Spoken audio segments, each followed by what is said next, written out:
Hello बच्चों, आज का जो हमारा टॉपिक है वो है कंजर्वेशन ऑफ एंगुलर मोमेंटम। बहुत ही इंपॉर्टेंट टॉपिक है, बहुत ही प्यारा टॉपिक है। देखिए, सबसे पहली बात, जो एंगुलर मोमेंटम होता है उसे कंजर्व होने के लिए क्या नेसेसरी कंडीशन होनी चाहिए, वही हम यहाँ पे पढ़ने वाले हैं। तो देखो, ये कंजर्वेशन ऑफ एंगुलर मोमेंटम का ये डेफिनेशन है। यहाँ पे यही हमें बता रखा है कि एंगुलर मोमेंटम को अगर कंजर्व रहना है तो उसके लिए क्या नेसेसरी कंडीशन होनी चाहिए। तो देखो, यहाँ पे डेफिनेशन क्या कह रहा है। The angular momentum of A rotating body, कोई रोटेटिंग बॉडी है, वो ऑलरेडी रोटेट कर रही है, पहले से ही रोटेट कर रही है, वो रोटेटिंग बॉडी है। उसका जो एंगुलर मोमेंटम होगा इस कंजर्व रहेगा। कंजर्व का मतलब जो चीज चेंज ना होती हो उसे कंजर्व बोला जाता है। इस कंजर्व और रिमेन कांस्टेंट, उस रोटेटिंग बॉडी का एंगुलर मोमेंटम कंजर्व रहेगा बच्चों, कांस्टेंट रहेगा। लेकिन उसके लिए कंडीशन ये है कि if the resultant external torque acting on a body is zero. लेकिन बच्चों, वो जो रोटेटिंग बॉडी है, उस रोटेटिंग बॉडी पे लगने वाला जो एक्सटर्नल टॉर्क है वो क्या रहना चाहिए? जीरो रहना चाहिए। वो जो रोटेटिंग बॉडी है, फिर से बोल रहा हूं, वो जो रोटेटिंग बॉडी है, उस रोटेटिंग बॉडी पे लगने वाला जो एक्सटर्नल टॉर्क है वो क्या होना चाहिए? जीरो होना चाहिए। तो क्या ऐसा पॉसिबल है कि कोई बॉडी रोटेट कर रही है, कोई बॉडी रोटेट कर रही है और उस पे लगने वाला जो एक्सटर्नल टॉर्क हो वो जीरो हो? क्या ऐसा पॉसिबल है? बिल्कुल पॉसिबल है। ठीक है बच्चों, हाँ, ये पॉसिबल है। अब देखो, इसे कैसे प्रूव किया जाए, इसी को हमें प्रूव करना है। ओके, देखिए, सबसे पहले यहां पे देखो, यहां पे ये एंगुलर मोमेंटम लिखा है और यहां पे टॉर्क लिखा है। तो ये जो एंगुलर मोमेंटम होता है, ये जो टॉर्क होता है, इसमें एक रिलेशन होता है। वो रिलेशन क्या होता है? टॉर्क इज इक्वल टू होता है बच्चों rate of change of angular momentum, DL by D T. से क्या बोला जाता है? Rate of change of angular momentum बोला जाता है। ये एक्सप्रेशन मैंने आपको प्रीवियस वीडियो में बच्चों, प्रीवियस लेक्चर में डिराइव करवाया था। अब बहुत इंपॉर्टेंट एक्सप्रेशन है, ठीक है। अब देखो बच्चों, एक और चीज बताता हूं। कुछ स्टूडेंट कमेंट में मुझे पूछते हैं कि सर, जब आप कोई टॉपिक स्टार्ट करते हो तो पहले ही बता दिया करो कि ये एनसीईआरटी का टॉपिक है या नहीं है। तो बच्चों, जितने भी टॉपिक मैं यहाँ पे कवर करवाता हूँ सभी एनसीईआरटी के होते हैं। एनसीईआरटी से बाहर का कोई भी टॉपिक नहीं होता। देखो, एनसीईआरटी जो आपका बुक है जस्ट एक सिलेबस बुक है। एनसीईआरटी क्या है? आपका एक सिलेबस बुक है। उस सिलेबस के अंदर जो भी टॉपिक होता है बच्चों, जो भी टॉपिक उस सिलेबस के अंदर आता है, उन टॉपिक को एनसीईआरटी ब्रीफली एक्सप्लेन नहीं करता है। उन टॉपिक को ब्रीफली एक्सप्लेन करने के लिए अदर पब्लिकेशंस की जरूरत पड़ती है। देन उसे एक्सप्लेन करने के लिए, जब हम उसे एक्सप्लेन करते हैं तो आप लोगों को ऐसा लगता है कि ये बाहर का कोई टॉपिक है। बाहर का कोई भी टॉपिक नहीं है। सारे टॉपिक जो भी मैंने यहाँ पे चैनल में कवर करवाए हैं वो सब एनसीईआरटी के ही टॉपिक है, ठीक है। अब देखो, भले आपको टॉपिक एनसीईआरटी में ना दिखता हो बच्चों, लेकिन वो टॉपिक एनसीईआरटी का ही है, ठीक है। अब देखो, यहां पे क्या है, हमें पता है कि जो टॉर्क क्या होता है, torque is equal to rate of change of angular momentum होता है। तो बच्चों, टॉर्क इज इक्वल टू, इसे rate of change of angular momentum पढ़ा जाता है। लेकिन ये जो डीएल है, डीएल का मतलब होता है change in angular momentum, change in angular momentum, change in angular momentum divided by dt का मतलब टाइम। तो इस एक्सप्रेशन से एक चीज तो आपको पता चली होगी कि अगर बॉडी पे, किसी रोटेटिंग बॉडी पे अगर कंटिन्यूअसली टॉर्क लग रहा है, किसी रोटेटिंग बॉडी में अगर आप कंटिन्यूअसली टॉर्क लगाने में लगे हुए हो तो उसकी वजह से एंगुलर मोमेंटम चेंज होता है। इसीलिए तो ये एक्सप्रेशन में चेंज इन एंगुलर मोमेंटम आ रखा है। एंगुलर मोमेंटम जो चेंज होता है किसकी वजह से होता है? टॉर्क की वजह से होता है। लेकिन हमें एंगुलर मोमेंटम को कांस्टेंट रखना है, उसे चेंज नहीं होने देना, हमें उसे कंजर्व रखना है, हमें उसे कांस्टेंट रखना है। इसीलिए टॉर्क को बच्चों जीरो लिया गया है। इसीलिए टॉर्क को क्या लिया गया है? जीरो लिया गया है। मान लो कोई रोटेटिंग बॉडी है, वो रोटेटिंग बॉडी है, लेकिन उस रोटेटिंग बॉडी पे अगर आप कंटिन्यूअसली टॉर्क लगाते रहोगे तो उसका एंगुलर मोमेंटम चेंज हो जाएगा। लेकिन अगर आप कंटिन्यूअसली टॉर्क नहीं लगाओगे तो उसका एंगुलर मोमेंटम कंजर्व रहेगा। बस ये है बच्चों कि उस रोटेटिंग बॉडी पे फ्रिक्शन भी नहीं लगना चाहिए, फ्रिक्शन भी नहीं लगना चाहिए। यही एक नेसेसरी कंडीशन भी है। अब देखो, मैं क्या कह रहा हूं आपको। देखो बच्चों, जैसे torque is equal to, torque का जो बेसिक जनरल फॉर्मूला होता है वो क्या होता है? R cross F. कोई भी बॉडी है, उस बॉडी पे अगर आप कोई रोटेटिंग बॉडी है, उस पर जब आप फोर्स लगाओगे तो फोर्स लगाने से उस पर क्या होगा? उस पर टॉर्क भी क्रिएट होने लग जाएगा। कंटिन्यूअसली अगर टॉर्क लगता रहेगा, अगर कंटिन्यूअसली आप उस रोटेटिंग बॉडी पे फोर्स लगा रहे हो तो टॉर्क भी लगता रहेगा। फॉर्मूले में यही तो है, torque is equal to R cross F. Torque किस पे डिपेंड कर रहा है? फोर्स पे डिपेंड कर रहा है। तो कंटिन्यूअसली रोटेटिंग बॉडी में फोर्स लगाओगे तो टॉर्क भी लगेगा, टॉर्क लगेगा तो एंगुलर मोमेंटम भी चेंज होगा। लेकिन हमें एंगुलर मोमेंटम को क्या रखना है बच्चों? कांस्टेंट रखना है। The angular momentum of A rotating body is conserve constant. वो कांस्टेंट कब रहता है? If the torque on body acting on body is zero. जब टॉर्क जीरो होगा। अब देखो बच्चों, अभी भी आपको कुछ समझ में नहीं आ रहा होगा तो इसी को समझाता हूं। सबसे पहली बात अभी आपको समझ में आने वाला है, वो मेरा काम है कि कैसे करके आपको ये टॉपिक समझाना है। थोड़ा सा ट्रिकी टॉपिक है ये, लेकिन समझ में सब आ जाएगा, चिंता मत कीजिए। देखो टॉर्क इज इक्वल टू, सबसे पहली बात चेंज इन एंगुलर मोमेंटम क्या होता है? चेंज इन एंगुलर मोमेंटम का जो फॉर्मूला होता है बच्चों, फाइनल एंगुलर मोमेंटम, एल का मतलब angular momentum, final angular momentum minus initial angular momentum. ये क्या है आपका? इनिशियल एंगुलर मोमेंटम है। तो final angular momentum minus initial angular momentum करोगे तो आपको चेंज इन एंगुलर मोमेंटम का पता चल जाएगा कि कितना एंगुलर मोमेंटम चेंज हुआ, डिवाइडेड बाय टाइम। तो इतना तो पक्का है, श्योर है कि कंटिन्यूअसली अगर टॉर्क लग रहा है तो उसकी वजह से मोमेंटम चेंज होने लग जाता है। अब देखो बच्चों हमें क्या करना है, टॉर्क को क्या करना है? देखो क्या लिखा है, if the resultant external torque acting on body is zero. Torque को जीरो रखना है, टॉर्क को क्या रखना है? जीरो रखना है। बॉडी तो रोटेटिंग है लेकिन उस पर कंटिन्यूअसली टॉर्क नहीं लगाना है आपको, इसलिए टॉर्क को हमें क्या रखना है? जीरो रखना है। तो टॉर्क को मैंने जीरो रख दिया यहां पे। तो इज इक्वल टू क्या हो जाएगा? ये आपका final angular momentum minus initial angular momentum divided by time. तो बच्चों ये जीरो इंटू टी, ये कितना हो जाएगा? जीरो हो जाएगा ना।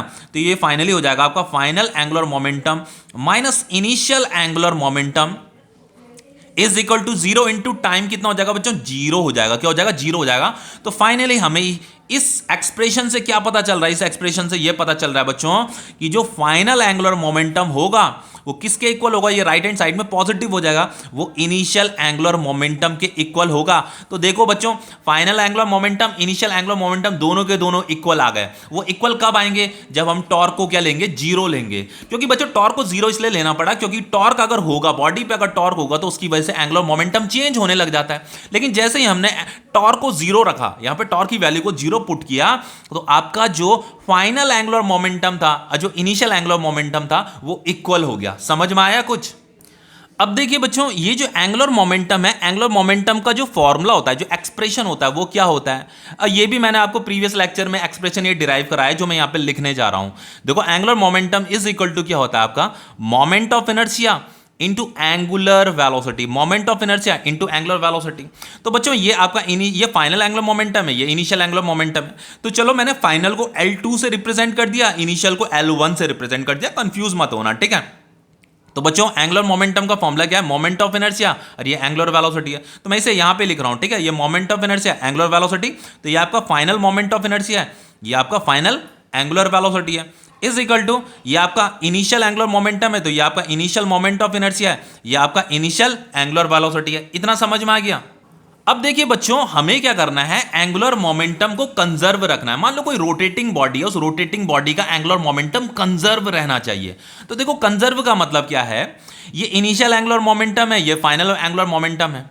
तो बच्चों भले उनका मोमेंट ऑफ इनर्शिया और एंगुलर वेलोसिटी चेंज हो जाए, लेकिन उनका जो मल्टीप्लाइकेशन रहना चाहिए वो सेम रहना चाहिए। क्या कहना चाह रहा हूं? देखो ध्यान से सुनिए मैं क्या कहना चाह रहा हूं। सबसे पहले मैं इसे ऐसे लिख देता हूं, ये I1 ओमेगा 1, I1 मतलब आपका मोमेंट ऑफ इनर्शिया, ये एंगुलर वेलोसिटी है, ये I2 ओमेगा 2। तो ये इनिशियल एंगुलर मोमेंटम है और ये फाइनल है, 2 मतलब फाइनल, ठीक है? तो बच्चों ये क्या कह रहा है यहां पे ये है बच्चों कि मान लो इनिशियल जो मोमेंट ऑफ इनर्शिया, कोई रोटेटिंग बॉडी है, उस रोटेटिंग बॉडी का जो मोमेंट ऑफ इनर्शिया वो 4 है, थोड़ी देर के लिए ऐसा मान लीजिए 4 है, इनटू उसका जो एंगुलर स्पीड है बच्चों वो 5 है। तो 4 इंटू 5 कितना हो जाएगा? 20 हो जाएगा। इसका एंगुलर मोमेंटम कितना हो जाएगा? 20 हो जाएगा। ध्यान से देखिए इसे, इज इक्वल टू बच्चों क्या है कि अगर उस बॉडी का मोमेंट ऑफ इनर्शिया चेंज कर दिया जाए, वो जो रोटेटिंग बॉडी है, उस रोटेटिंग बॉडी का अगर मोमेंट ऑफ इनर्शिया चेंज हो जाए, मान लो 4 से वो क्या हो गया? 5 हो गया।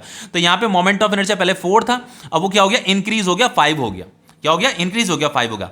लेकिन बच्चों ऐसा करने से क्या होगा? अगर आप मोमेंट ऑफ इनर्शिया को इंक्रीज कर देते हो, अगर उस रोटेटिंग बॉडी का अगर मोमेंट ऑफ इनर्शिया अगर इंक्रीज हो जाएगा तो उसका एंगुलर स्पीड क्या हो जाएगा? डिक्रीज हो जाएगा। देखो यहां पे एंगुलर स्पीड 5 था, तो 5 से कितना हो जाएगा? 4 हो जाएगा। तो देखो यहां पे भी 5 4 जा 20 आया, यहां पे भी 4 5 जा 20 आया। भाई देखो ये जो एंगुलर मोमेंटम है, इन दोनों का मल्टीप्लाइकेशन करेंगे तो हमें क्या मिलेगा? एंगुलर मोमेंटम मिलेगा। तो एंगुलर मोमेंटम यहां पे भी 20 मिला, यहां पे भी 20 मिला। ये आपका क्या है? इनिशियल एंगुलर मोमेंटम है, ये क्या आपका फाइनल एंगुलर मोमेंटम है। तो दोनों ही केसेस में एंगुलर मोमेंटम क्या है? कंजर्व है, कांस्टेंट है। लेकिन मोमेंट ऑफ इनर्शिया को जैसे ही मैंने इंक्रीज किया, ये क्या है? इनिशियल मोमेंट ऑफ इनर्शिया है, फाइनल मोमेंट ऑफ इनर्शिया। बच्चों जैसे ही मोमेंट ऑफ इनर्शिया इंक्रीज हुआ, उसका जो एंगुलर स्पीड था वो क्या हो गया? डिक्रीज हो गया। वो जो एंगुलर स्पीड था वो क्या हो गया? डिक्रीज हो गया। देखो बच्चों इसे एक एग्जांपल से समझाता हूं। लेकिन फाइनली भले मोमेंट ऑफ इनर्शिया भी चेंज हो रहा है, एंगुलर स्पीड भी चेंज हो रहा है, लेकिन इनका मल्टीप्लाइकेशन करके हमें क्या मिलेगा? एंगुलर मोमेंटम मिलेगा। तो दोनों ही केसेस में एंगुलर मोमेंटम क्या है? कंजर्व है। देखो इसका एक एग्जांपल बताता हूं आपको। देखो बच्चों यहां पे एक एग्जांपल देख लीजिए। देखिए, देखो ये पर्सन, देखो एक ये रोटेटिंग टेबल है, देखो इसके ऊपर बैठा है, खड़ा है मतलब। अब देखो ये अपने हाथ को बाहर की तरफ स्ट्रेच कर रहा है, तो बाहर की तरफ अब इसने अपने हाथ को अंदर की तरफ फोल्ड कर दिया। अब देखो बाहर की तरफ स्ट्रेच कर दिया हैंड को, फिर अंदर की तरफ फोल्ड कर दिया। जैसे वो बाहर की तरफ स्ट्रेच कर रहा है तो इसका एंगुलर स्पीड क्या हो जा रहा है? स्लो हो जा रहा है। देखो बाहर की तरफ करने से स्लो हो गया एंगुलर स्पीड, अंदर की तरफ हैंड फोल्ड किया तो फास्ट हो गया एंगुलर स्पीड, अब स्लो हो गया। समझ में आ रहा है कुछ? देखो दोबारा देखिए, देखो ऐसे बाहर की तरफ इसने किया तो एंगुलर स्पीड क्या हो गया बच्चों? स्लो हो गया। अब देखो जैसे ये हैंड अंदर की तरफ ले जाएगा तो इसका एंगुलर स्पीड क्या हो जाएगा? फास्ट हो जाएगा। देखो अंदर ले गया तो एंगुलर स्पीड तेज हो गया, अब ये तेजी से घूमने लग गया, अब देखो स्लो घूम रहा है। समझ में आ रहा है कुछ? तो हो क्या रहा है बच्चों यहां पे? यही मैं आपको समझाना चाह रहा था कि जब उसने अपना हैंड बाहर की तरफ स्ट्रेच किया ना, देखो मान लो अभी स्टार्टिंग में उसने अपना हैंड अंदर की तरफ फोल्ड कर रखा है, तो अंदर की तरफ फोल्ड करने से क्या होगा? उसका मोमेंट ऑफ इनर्शिया मान लो ये 4 है। अब वो बाहर की तरफ अगर अपने हैंड को स्ट्रेच करेगा तो बाहर की तरफ स्ट्रेच करने से मोमेंट ऑफ इनर्शिया क्या हो जाएगा? ज्यादा हो जाएगा, लेकिन एंगुलर स्पीड क्या हो जाएगा? कम हो जाएगा। और अगर हैंड अंदर की तरफ फोल्ड करता है तो अंदर की तरफ हैंड फोल्ड करने से मोमेंट ऑफ इनर्शिया तो कम हो जाता है, लेकिन एंगुलर स्पीड क्या हो जाता है? फास्ट हो जाता है। देखो मैं इसे एक एग्जांपल से समझाता हूं। मान लो ये एक रोटेटिंग टेबल है बच्चों, ये क्या है? एक रोटेटिंग टेबल है और ये उसका स्टैंड है कुछ ऐसे इस तरीके से। यहां पे हमने कोई पर्सन खड़ा कर रखा है, ठीक है, ये पर्सन खड़ा हो रखा है और अगेन सेम वही रोटेटिंग टेबल है, वही रोटेटिंग टेबल है, ये पर्सन यहां पे खड़ा हो रखा है। लेकिन वो क्या कर रहा है बच्चों? वो क्या कर रहा है? वो क्या कर रहा है? यहां पे उसने अपने हैंड क्या कर रखे हैं? बाहर की तरफ स्ट्रेच कर रखे हैं, ऐसे बाहर की तरफ फैला रखे हैं, ऐसे बाहर की तरफ फैला रखे हैं। और यहां पे उसने क्या कर रखे हैं? अंदर की तरफ फोल्ड कर रखे हैं अपने हैंड। अब देखो बच्चों यहां पे ये एक्सिस है, ये एक्सिस है, ये भी एक एक्सिस है, हमने यहां पे एक एक्सिस कंसीडर कर दी। और ये क्या कर रहा है? ऐसे एंगुलर किसी एंगुलर स्पीड से घूमने में लगा हुआ है, मतलब इसका कुछ एंगुलर मोमेंटम होगा। तो ये जो रोटेटिंग टेबल है बच्चों, ये क्या कर रहा है? रोटेट करने में लगा हुआ है। ये क्या कर रहा है? रोटेट कर रहा है। तो सपोज करके यहां पे इसका एंगुलर स्पीड क्या है? ω1 है। क्या है इसका एंगुलर स्पीड? ω1 है। अब देखो बच्चों यहां पे क्या है? इसने यहां पे अपने हैंड बाहर की तरफ फैला रखे हैं, स्ट्रेच कर रखे हैं, लेकिन यहां पे अपने हैंड अंदर की तरफ फोल्ड कर रखे हैं। तो बच्चों होता क्या है? देखो ये एक्सिस है ना, ये एक्सिस है, ये भी एक्सिस है। इस एक्सिस के अबाउट ये बॉडी क्या कर रही है? रोटेट कर रही है। ये टेबल रोटेट कर रहा है, तो इस टेबल के बीचों बीच यहां पे ये पर्सन खड़ा हो रखा है।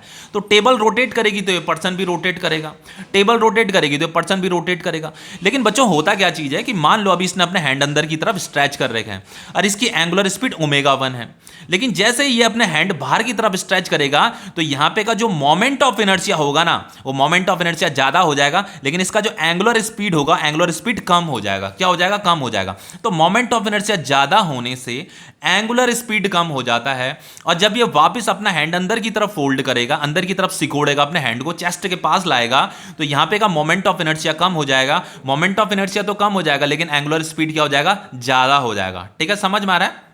तो इस बात को याद रखिए, अगर एंगुलर मोमेंटम कंजर्व है तो वहां पे अगर आप बॉडी का अगर मोमेंट ऑफ इनर्शिया इंक्रीज हो रहा है तो ये डिक्रीज हो जाएगा, एंगुलर स्पीड डिक्रीज हो जाएगा। या अगर मोमेंट ऑफ इनर्शिया डिक्रीज हो रहा है तो एंगुलर स्पीड क्या हो जाएगा? इंक्रीज हो जाएगा। ये कॉन्सेप्ट आपको याद रखना है, इसी पे बेस्ड न्यूमेरिकल भी आते हैं। ठीक है, समझ में आ रहा है कुछ? देखो दोनों ही केसेस में बच्चों यहां पे क्या हो रहा है? मोमेंट ऑफ इनर्शिया भी, यहां पे का मोमेंट ऑफ इनर्शिया, यहां पे का मोमेंट ऑफ इनर्शिया अलग अलग है।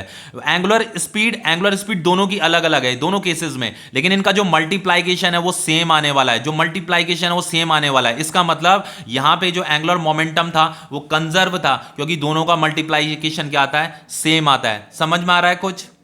देखो बच्चों जब ये पर्सन अपने हैंड ऐसे बाहर की तरफ स्ट्रेच करेगा ना, तो मोमेंट ऑफ इनर्शिया इंक्रीज हो जाता है। क्यों हो जाता है? क्योंकि यहां पे का जो मास डिस्ट्रीब्यूशन है ना, इस एक्सिस से, देखो ये जो इसका हैंड है ना, यहां पे का जो डिस्टेंस हो जाएगा, इस एक्सिस से जो डिस्टेंस होगा, मोमेंट ऑफ इनर्शिया का फॉर्मूला क्या होता है? mr² होता है, जो बेसिक जनरल फॉर्मूला होता है, यही तो होता है।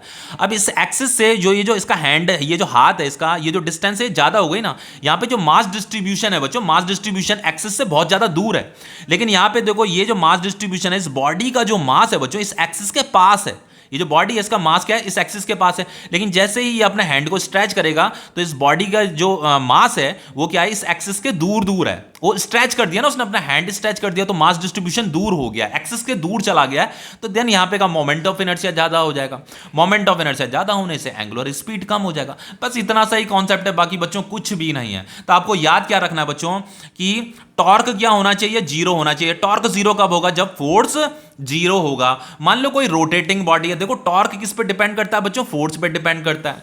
तो टॉर्क जीरो कब होगा, जब फोर्स जीरो होगा। बॉडी रोटेटिंग है, उस रोटेटिंग बॉडी पे आपको उसे रोटेट होने देना है, उस पे बाहर से कोई भी एक्सटर्नल फोर्स नहीं लगाना।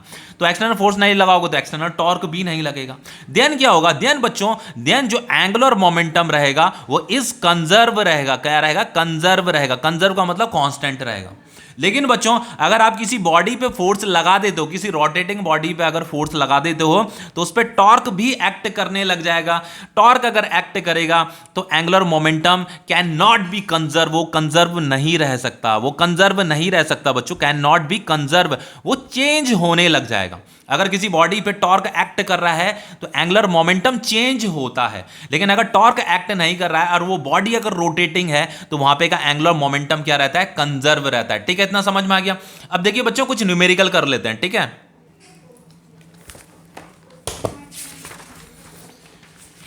देखिए ये क्वेश्चन है, बहुत ही इंपॉर्टेंट क्वेश्चन है। देखिए बच्चों कितना सिंपल क्वेश्चन है। यहां पे कह रहा है a person is standing on the centre of rotating table with his arm outstretched and due to which the table is rotating freely with an angular speed of 30 RPM. देखो क्या हो रहा है कि यहां पे एक रोटेटिंग टेबल है। ठीक है, ये जो टेबल है ये फ्रीली रोटेट कर रहा है और इसके ऊपर जो है एक पर्सन क्या हो रखा है, खड़ा हो रखा है ऐसे सेंटर में, इसके सेंटर में खड़ा हो रखा है ये पर्सन, इस तरीके से खड़ा हो रखा है। लेकिन बच्चों उसने जो उसके आर्म्स हैं उसने स्ट्रेच कर रखे हैं, आउट स्ट्रेच कर रखे हैं, बाहर की तरफ ऐसे फैला रखे हैं अपने हैंड। ठीक है, इस तरीके से बाहर की तरफ खोल रखे हैं उसने अपने हैंड। ओके, और ये क्या कर रहा है, इसका जो एंगुलर स्पीड दे रखा है बच्चों, ये जो टेबल है ये रोटेट कर रहा है। क्या कर रहा है ये टेबल बच्चों, ये टेबल क्या कर रहा है, रोटेट कर रहा है। तो इस टेबल का जो एंगुलर स्पीड दे रखा है, इसका जो इनिशियल एंगुलर स्पीड दे रखा है वो कितना दे रखा, 30 आरपीएम। कितना दे रखा, 30 आरपीएम। एंगुलर स्पीड को रिवोल्यूशन पर मिनट में भी मेजर किया जाता है, इसे फ्रीक्वेंसी भी बोला जाता है। वैसे फिलहाल अभी यहाँ पे एंगुलर स्पीड को आरपीएम में मीजर किया हुआ है। ठीक है, तो एंगुलर स्पीड को आरपीएम में भी मीजर किया जाता है, रेडियन पर सेकंड में भी मीजर किया जाता है। तो कंफ्यूजन कुछ नहीं होना चाहिए। ठीक है, तो ये इतना, ये इसने अपने हाथ बाहर की तरफ ऐसे स्ट्रेच कर रखे हैं और ये टेबल जो है इतने एंगुलर स्पीड से क्या कर रहा है, घूम रहा है। मतलब ये पर्सन इतने एंगुलर स्पीड से यहां क्या कर रहा है, घूम रहा है। अब देखो आगे क्या लिखा है बच्चों, आगे क्या लिखा है, but now the person withdraws his hand towards his chest. देखो अभी तो इसने क्या कर रखा है, बाहर की तरफ आउट स्ट्रेच कर रखे हैं अपने हैंड, लेकिन क्या करता है ये थोड़ी देर के बाद क्या कर रहा है, ये अपने हैंड को ऐसे अपनी चेस्ट के पास ले आता है। ये जो रोटेटिंग टेबल था बच्चों, ये जो रोटेटिंग टेबल है जिसके ऊपर ये पर्सन खड़ा हो रखा है, ये रोटेटिंग टेबल इतने एंगुलर स्पीड से घूम रहा था, 30 आरपीएम, एक मिनट में 30 रिवॉल्यूशन कर रहा था जब इसने हाथ बाहर की तरफ स्ट्रेच कर रखे थे। लेकिन अचानक से उसने क्या किया, अपने हैंड को जो है टुवर्ड्स हिज चेस्ट, अपने चेस्ट के पास ले आया, ऐसे पास ले आया। ठीक है, अपने चेस्ट के पास ले आया। तो ऐसा करने से क्या हुआ बच्चों, due to which the moment of inertia reduces to 2/5 times the original moment of inertia. देखो अगर ये हैंड अपने पास ले आएगा तो यहां पे का जो मोमेंट ऑफ इनर्शिया होगा वो क्या हो जाएगा, कम हो जाएगा। तो कितना हो गया, 2/5 times the original moment of inertia. ठीक है, तो मान लो अगर यहां पे का मोमेंट ऑफ इनर्शिया बच्चों I1 था, तो यहां पे का जो मोमेंट ऑफ इनर्शिया उसे हमने I2 से डिनोट कर दिया, वो कितना हो गया बच्चों, 2/5 टाइम्स हो गया, 2/5 टाइम्स हो गया, इस I1 के 2/5 टाइम्स हो गया। ऐसा करने से जैसे ही उसने अपने हैंड को अपने चेस्ट के पास लाया तो यहां पे का मोमेंट ऑफ इनर्शिया क्या हो गया, कम हो गया। अब हम क्या करेंगे बच्चों, हमसे पूछ रहा है calculate the angular speed of man. इस मैन की हमें यहां पे की एंगुलर स्पीड बतानी है, एंगुलर स्पीड चेंज हो जाएगी। तो हम यहां पे क्या करेंगे बच्चों, हम यहां पे कंजर्वेशन ऑफ एंगुलर मोमेंटम का कॉन्सेप्ट लगाएंगे। तो हम लिखेंगे यहां पे according to the principle, according to the principle of law of conservation, law of conservation of angular momentum, of angular momentum. दोनों ही केसेस में बच्चों, दोनों ही केसेस में यहां पे एंगुलर मोमेंटम कंजर्व रहेगा, क्योंकि ये जो रोटेटिंग टेबल है बच्चों, इस पे कोई भी बाहर से कोई एक्सटर्नल फोर्स नहीं लग रहा है। ठीक है, तो इस पे कोई एक्सटर्नल फोर्स तो बाहर से नहीं लग रहा, कोई एक्सटर्नल टॉर्क भी नहीं लग रहा है इस पे। तो देन बच्चों हम क्या कहेंगे, यहां पे का जो इसका इनिशियल एंगुलर मोमेंटम होगा इस रोटेटिंग टेबल का, और यहां पे का जो फाइनल एंगुलर मोमेंटम रहेगा वो कंजर्व रहेगा, वो क्या रहेगा, कांस्टेंट रहेगा। और जो एंगुलर मोमेंटम होता है उसका फॉर्मूला क्या होता है, moment of inertia into angular velocity, moment of inertia into angular velocity. तो यहाँ पे 1 का मतलब इनिशियल, 1 का मतलब इनिशियल, यहाँ 1 1 लिख दीजिए, यहाँ 2 2 लिख दीजिए, कोई दिक्कत नहीं। तो बच्चों यहाँ पे का मोमेंट ऑफ इनर्शिया हमने I1 मान रखा था, तो यहाँ पे मैंने I1 लिख दिया। ये आपका एंगुलर स्पीड है वो कितना 30 आरपीएम, तो इसे मैंने अभी 30 आरपीएम में ही हम इस वैल्यू को ले रहे हैं, तो हमारा ये जो एंगुलर स्पीड आएगा वो भी आरपीएम में ही आएगा। ओके, यहाँ पे का मोमेंट ऑफ इनर्शिया कितना है 2/5 I1, तो ये हो जाएगा आपका 2/5 I1, समझ में आ रहा है इतना, इनटू ये ω2, हमें ये एंगुलर स्पीड फाइंड करनी है, calculate the angular speed of man. ठीक है, तो बच्चों ये देखो I1 से I1 तो कट जाएगा, तो फाइनली ω2 इज इक्वल टू कितना हो जाएगा, ये हो जाएगा 5 को इधर मल्टीप्लाई कीजिए, 30 × 5 डिवाइडेड बाय बच्चों ये 2 है, ये 2/5 है। ठीक है, ये 2 है, ये 5 है, तो ये हो जाएगा आपका 30 × 5, 2 आ जाएगा नीचे, तो ये 15 से कटेगा, तो 15 5 का कितना होता है बच्चों, ये होता है आपका 75। ये आपका आरपीएम, ये इतना एंगुलर स्पीड आ गया। देखो पहले एंगुलर स्पीड कितना था 30 आरपीएम था, अब यहाँ पे एंगुलर स्पीड कितना हो गया 75 आरपीएम हो गया, ज्यादा हो गया ना, इसलिए हो गया क्योंकि यहाँ इसने अपने हैंड क्या कर दिया था, अंदर की तरफ फोल्ड कर दिए, तो मोमेंट ऑफ इनर्शिया कम हो गया। मोमेंट ऑफ इनर्शिया कम हो जाएगा तो एंगुलर स्पीड ज्यादा हो जाएगा, लेकिन बच्चों एंगुलर मोमेंटम सेम रहेगा, दोनों का मल्टीप्लाइकेशन क्या आएगा, सेम आएगा। इतना समझ में आ गया। अब देखिए नेक्स्ट क्वेश्चन करते हैं। नेक्स्ट क्वेश्चन देखो बच्चों, ये भी बहुत इंपॉर्टेंट क्वेश्चन है, ध्यान से देखिएगा इसे। देखिए बच्चों यहाँ पे क्वेश्चन में क्या कह रहा है कि if the earth suddenly contract to 1/3 of its present size, calculate by how much would the day be shorten. देखो यहाँ पे क्या कह रहा है कि हमारी जो अर्थ है, हमारी अर्थ का जो प्रेजेंट साइज है, अगर हमारी अर्थ का जो भी साइज है अगर वो कॉन्ट्रैक्ट हो जाए, कितना कॉन्ट्रैक्ट हो जाए, 1/3 कॉन्ट्रैक्ट हो जाए, तो देन हमसे ये पूछ रहा है कि जो हमारा डे है वो कितना शॉर्टन्ड हो जाएगा, कितना छोटा हो जाएगा। देखो बच्चों होता क्या चीज है, जो हमारा एक दिन होता है, हमारी अर्थ में जो एक दिन होता है वो 24 घंटे का होता है ना, 24 घंटे का होता है। तो बच्चों ये जो दिन रात हो रही है, ये जो दिन रात होने में लगी हुई है, वो क्यों हो रही है, वो इसलिए हो रही है क्योंकि हमारी अर्थ क्या कर रही है, रोटेट कर रही है। क्या कर रही है बच्चों, रोटेट कर रही है, मतलब अपनी ही एक्सिस के चक्कर काट रही है। देखो जैसे मान लीजिए हमारी अर्थ है और यहां पे मैंने अर्थ को स्पेरिकल कंसीडर किया है, किस शेप का कंसीडर कर रखा है, स्पेरिकल कंसीडर किया। तो बच्चों जैसे हमारी अर्थ है, हमारी अर्थ क्या करती है, अपनी एक्सिस के अबाउट क्या करती है, रोटेट करती रहती है, अपनी एक्सिस के अबाउट क्या करती रहती है, ऐसे रोटेट करती रहती है। समझ में आ रहा है ना, ऐसे रोटेट कर रही है। देखो जैसे बच्चों, मैं बहुत से बच्चों को कंफ्यूजन हो रहा होगा, मैं यहां पे बताता हूं। जैसे मान लो ये सन है और ये ऑर्बिट है, और हमारी अर्थ क्या कर रही है बच्चों, हमारी अर्थ ऐसे ऐसे यहां रिवॉल्व भी कर रही है, सन के चक्कर भी काट रही है और रोटेट भी कर रही है, ऐसे रोटेट भी कर रही है, आगे भी बढ़ रही है, रोटेट भी कर रही है, आगे भी बढ़ रही है, ऐसे रोटेट भी करने में लगी हुई है और रिवॉल्व भी कर रही है, मतलब यहां रिवॉल्व भी कर रही है और रोटेट भी कर रही है। ठीक है, तो अपनी एक्सिस के अबाउट, ये उसकी एक्सिस है, अपनी एक्सिस के अबाउट क्या कर रही है, रोटेट करने में लगी हुई है। ठीक है, तो यहां पे इस फिगर को कंसीडर मत कीजिए, इस फिगर को कंसीडर करना है। तो यहां पे हमारी जो अर्थ दे रही है, इसका जो रेडियस हमने R1 मान लिया। क्या मान लिया, रेडियस R1 मान लिया बच्चों। और यहां पे ये कह रहा है बच्चों, अगर ये हमारी अर्थ है, ये इसका साइज कितना है, R1 है, इसका रेडियस R1 है, वो ये कह रहा है कि अगर इसका साइज कितना कॉन्ट्रैक्ट हो जाए, 1/3 कॉन्ट्रैक्ट हो जाए, if the earth suddenly contract to 1/3 of its present size. बच्चों यहां पे हमारी अर्थ का साइज क्या हो गया, थोड़ा छोटा हो गया। कितना हो गया, छोटा हो गया। चलो हमने इसे थोड़ा छोटा बना दिया अर्थ को अपना, हमारी एक्सिस तो यही है, तो यहां पे रेडियस क्या हो गया, R2 हो गया। यहां पे रेडियस R1 था, यहां पे का जो रेडियस था वो R2 हो गया, लेकिन वो कितना हो गया बच्चों, 1/3 हो गया ऑफ इट्स प्रेजेंट साइज। तो वो कितना हो गया, 1/3 हो गया, इस R1 के 1/3 हो गया, इनटू ये जो R1 था इसका 1/3 हो गया, तो R2 इज इक्वल टू क्या हो गया, R1/3 हो गया। इतना समझ में आ गया। अब देखो बच्चों, ये जो हमारी अर्थ है ना, ये स्फीयर शेप की होती है। तो जो स्फीयर होता है बच्चों, स्फीयर का जो मोमेंट ऑफ इनर्शिया होता है, जो सॉलिड स्फीयर होता है, देखो जो सॉलिड स्फीयर होता है, सॉलिड स्फीयर का जो मोमेंट ऑफ इनर्शिया होता है बच्चों, वो कितना होता है, m2mr² divided by 5, 2mr² divided by 5। ठीक है, तो मैं यहां पे लिख रहा हूं 2mr² डिवाइडेड बाय 5। ये सॉलिड स्फीयर का मोमेंट ऑफ इनर्शिया होता है। ये एक्सिस, ये जो डायमीटर है ना, ये डायमीटर है, ये डायमीटर एक्सिस कहां से पास कर रही है, डायमीटर से पास कर रही है, और ये हमारी अर्थ क्या कर रही है, रोटेट कर रही है। देन बच्चों यहां पे का जो मोमेंट ऑफ इनर्शिया होगा वो कितना होगा, यही है फॉर्मूला, 2 लिखना है। मास तो दोनों ही केसेस में बच्चों कांस्टेंट रहेंगे, मास यहां पे सेम है। देखो कहीं पे भी क्वेश्चन में ये नहीं लिखा है कि उसने, ये तो लिखा है क्वेश्चन में कि उसका साइज कॉन्ट्रैक्ट हो गया है, लेकिन क्वेश्चन में ये नहीं लिखा है कि उसका मास कम हो गया। मास कम नहीं हुआ है, सिर्फ उसका बच्चों जो साइज है, जो उसका रेडियस है ना, रेडियस रिड्यूस हुआ है, लेकिन मास रिड्यूस नहीं हुआ है, मास रिड्यूस नहीं हुआ है। कुछ समझ में आ रहा है?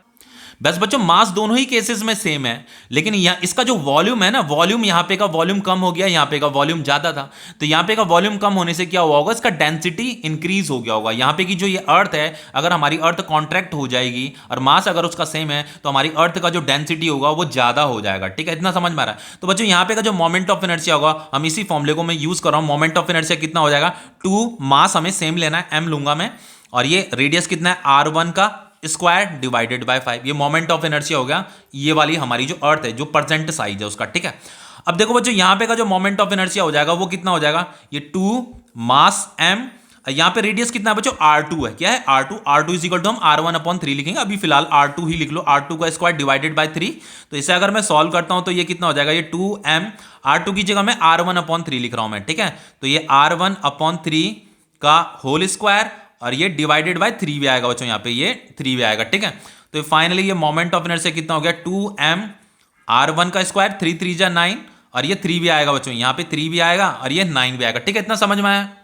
ठीक है, लेकिन हम यहाँ पे कुछ मिस्टेक कर रहे हैं। पता मिस्टेक क्या कर रहे हैं, ये जो I2 का फॉर्मूला लेकर लिखा मैंने, ये 2mr, देखिए ये 2mr स्क्वायर डिवाइडेड बाय 5 है ना, 5 भी यहाँ पे, तो ये 2mr स्क्वायर डिवाइडेड बाय 5 होना चाहिए। यहाँ पे ये 5 आएगा, यहाँ पे ये 5 आएगा। ठीक है, ये 5 आएगा, ये भी आपका 5 आएगा, ये r1 का स्क्वायर हो गया, 3 3 9 हो गया। ठीक है, तो ये हमें मोमेंट ऑफ इनर्शिया मिल गया, ये मोमेंट ऑफ इनर्शिया मिल गया।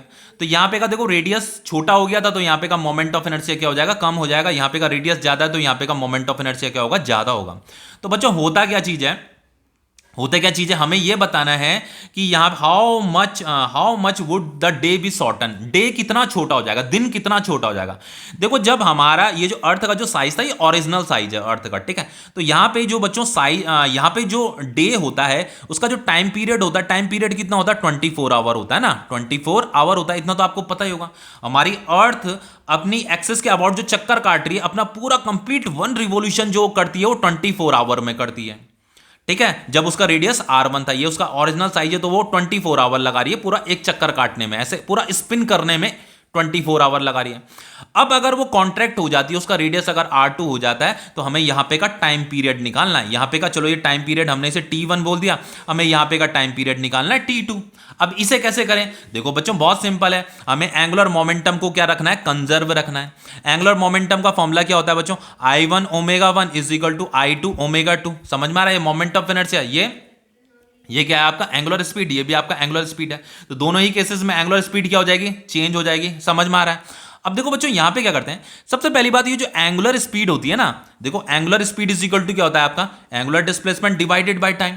अब एंगुलर डिस्प्लेसमेंट तो हमारे पास है ही नहीं, टाइम भी हमारे पास नहीं है, लेकिन अगर आप बहुत लेकिन बच्चों हमारे पास एक्चुअल में एंगुलर स्पीड भी है और एंगुलर टाइम भी है। लेकिन कौन सा वाला टाइम है, हमारे पास टाइम पीरियड है और हमारे पास 1 कंप्लीट रिवोल्यूशन भी है। हमें पता है कि हमारी जो अर्थ होती है बच्चों, वो जो 1 रिवोल्यूशन करती है, एंगुलर डिस्प्लेसमेंट मतलब रिवोल्यूशन, एंगुलर डिस्प्लेसमेंट मतलब ये तो थीटा का मतलब एंगुलर डिस्प्लेसमेंट होता है, ये टाइम है।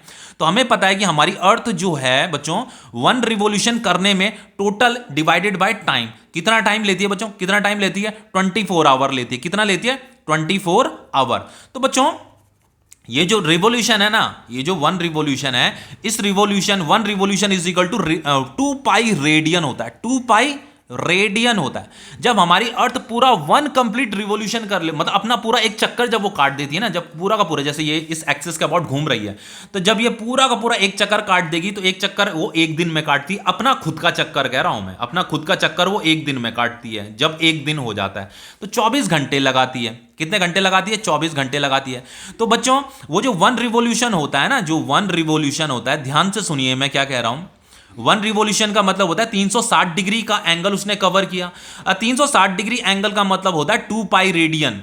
समझ लो ना, 360 डिग्री बोलो या तो 2 पाई रेडियन बोलो। यहां पे डिग्री देखो, यहां पे हमें डिग्री यूज नहीं करना है। ये एंगुलर डिस्प्लेसमेंट को जो मीजर किया जाता है बच्चों, किस में मीजर किया जाता है, रेडियन में मीजर किया जाता है। और हमें पता है कि जो हमारी अर्थ है वो 1 कंप्लीट रिवोल्यूशन जो है, 1 कंप्लीट रिवोल्यूशन 24 घंटे में कर देती है। समझ में आ रहा है, 1 कंप्लीट रिवोल्यूशन 24 घंटे में कर देती है। तो बच्चों 1 कंप्लीट रिवोल्यूशन को 2 पाई रेडियन बोलते हैं। तो बच्चों ये जो ओमेगा होता है ना एंगुलर स्पीड, इसे 2 पाई डिवाइडेड बाय टी भी बोला जाता है। 2 पाई का मतलब 1 कंप्लीट रिवोल्यूशन और टी का मतलब जो उसने टोटल टाइम लिया। टोटल टाइम कितना लिया बच्चों, टोटल टाइम कितना लिया, 24 घंटे लिया। तो ये ओमेगा 1 की जगह में 2 पाई T1 हो जाएगा और ओमेगा 2 की जगह में 2 पाई डिवाइडेड बाय T2 हो जाएगा। ठीक है, यही वाला हमें टाइम निकालना है। तो मैं यहां पे हमारे पास ये फॉर्मूला है, तो ये I1 ओमेगा 1 की जगह में मैं लिख रहा हूं 2 पाई, मतलब 1 कंप्लीट रिवॉल्यूशन करने में उसने जो T1 टाइम लिया, T1 कितना है बच्चों, 24 आवर है, वही मैं यहां पे पुट करूंगा। ये मोमेंट ऑफ इनर्शिया और ये हो जाएगा आपका 2 पाई डिवाइडेड बाय T2, यही हमें टाइम निकालना है। ठीक है, कि तो वो कितना टाइम ले रहा है, यहां पे हमें ये निकालना है कि वो डे कितना शॉर्टन हो जाएगा, छोटा हो जाएगा। अब देखो बच्चों, यहां पे ये I1 कितना दे रखा, ये दे रखा, तो इस वैल्यू को मैं यहां पे पुट कर रहा हूं, I1 की वैल्यू। ठीक है, यहां पे पुट कर रहा हूं मैं, I1 इज इक्वल टू हो जाएगा 2m R1 का स्क्वायर डिवाइडेड बाय 5, ये 2 पाई आएगा डिवाइडेड बाय T1 आएगा, इज इक्वल टू, यहां पे मैं इसे लिख रहा हूं, देखो I1 की वैल्यू मैंने यहां पे लिखी है, हो सकता है आपको ना दिखाई दिया हो। I1 मैंने यहां पे पुट कर दिया, ये 2 पाई अपॉन T1 मैंने यहां पे पुट कर दिया। I1 की वैल्यू ये वाली थी, इज इक्वल टू बच्चों ये I2 है, तो I2 हमारे पास ये है एक्सप्रेशन I2 का, तो मैं इसे लिख रहा हूं यहां पे 2m R1 का स्क्वायर डिवाइडेड बाय, ये कितना हो जाएगा बच्चों 5 × 9, और यहां पे हमारे पास ये भी तो है, ये 2 पाई अपॉन T2, तो ये हो जाएगा आपका 2 पाई अपॉन T2। अब देखो ये 2 पाई से 2 पाई कट जाएगा, ये 2m से 2m भी कट जाएगा, R1 स्क्वायर से R1 स्क्वायर भी कट जाएगा, 5 से 5 भी कट जाएगा। अब रह गया बच्चों, यहां पे रह गया 1 अपॉन T1 रह गया, और एक और चीज रह गई 1 अपॉन 9 T2 रह गया। हमें T2, अब देखो T1 तो हमारे पास है ना, T1 कितना दे रखा बच्चों, T1 24 आवर दे रखा, तो यहां पे लिखिए 1 अपॉन 24, T1 की जगह 24 हो गया, 1 अपॉन 9 T2, तो T2 को इधर भेज दिया, T2 इज इक्वल टू कितना हो जाएगा, 24 इधर आ जाएगा 24 डिवाइडेड बाय 9। ठीक है, समझ में आया। अब देखो ये फाइनली बच्चों जब मैं इसे डिवाइड करूंगा तो T2 इज इक्वल टू कितना हो जाएगा आपका 9 2 जा 16, फिर ध्यान ये कैरी आएगा, ये 0, फिर ये आ जाएगा 9 6 जा 54, 9 6 जा 54, ये चलता रहेगा आगे। ठीक है, 2.666, तो इतना टाइम पीरियड आ रहा है, इतना आवर। देखो बच्चों यहां पे टाइम पीरियड कितना था, हमारी अर्थ एक दिन में, हमारी अर्थ में एक दिन में 24 घंटे होते हैं, लेकिन अगर हमारी अर्थ अगर कॉन्ट्रैक्ट हो जाती है 1/3, इतना कॉन्ट्रैक्ट हो जाती है, तो देन हमारी अर्थ में जो 1 डे होगा ना, वो इतने घंटे का होगा, 2.66 आवर का होगा। अब हमसे क्या पूछ रहा है बच्चों, हमसे यह पूछ रहा है कि how much would the day be shorten, भाई हमारी अर्थ का जो डे है वो कितना छोटा हो जाएगा, शॉर्टन कितना हो जाएगा। तो हमें डे शॉर्टन निकालना है ना, शॉर्टन ऑफ डे निकालना है, तो शॉर्टन ऑफ डे कितना हो जाएगा बच्चों, इज इक्वल टू क्या हो जाएगा आपका T1 minus T2, T1 minus T2 तो होगा, T1 तो कितना है 24 आवर, T1 कितना है 24 आवर, T2 कितना है बच्चों 2.666 है, माइनस 2.6666। ठीक है, अब अगर इसे मैं सब्ट्रैक्ट करता हूं, मैं कैलकुलेटर से सब्ट्रैक्ट करके बता रहा हूं इसे,